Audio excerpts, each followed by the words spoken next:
Kita ke sorotan lain, Saudara Pengurus Besar Nahdlatul Ulama atau PBNU meminta agar pilkada serentak pada 9 Desember mendatang ditunda.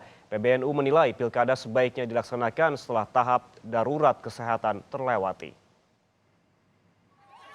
PBNU merilis pernyataan sikap tentang pilkada serentak 2020 yang akan berlangsung pada 9 Desember mendatang.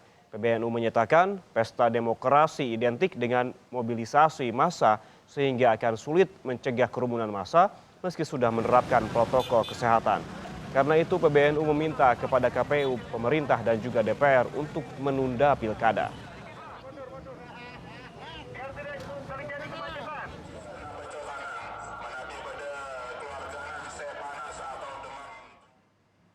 Dalam rilis resminya, Pengurus Besar Nahdlatul Ulama menyatakan meminta kepada KPU, pemerintah, dan DPR untuk menunda pelaksanaan tahapan pilkada serentak tahun 2020 hingga darurat kesehatan terlewati. Pelaksanaan pilkada sungguh pun dengan protokol kesehatan yang diperketat sulit terhindar dari konsentrasi orang dalam jumlah banyak dan seluruh tahapannya.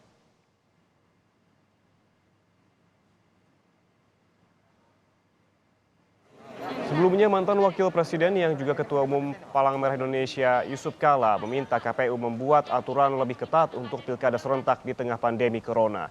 Misalnya, mengatur warga agar tidak berkerumun. Jika syarat itu sulit diterapkan, JK menyarankan KPU menunda pilkada.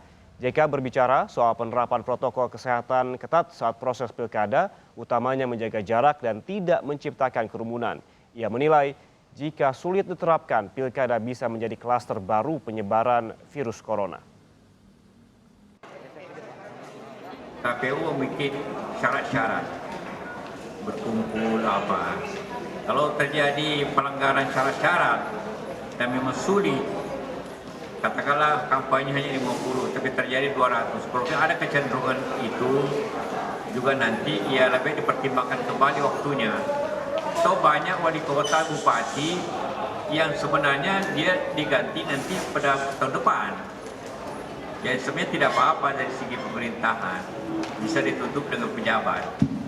Ya kalau memang sulit dan ternyata memang kelihatannya susah untuk mencegah pengumpulan orang hanya 50 sesuai dengan aturan yang dikeluarkan oleh masing-masing gubernur.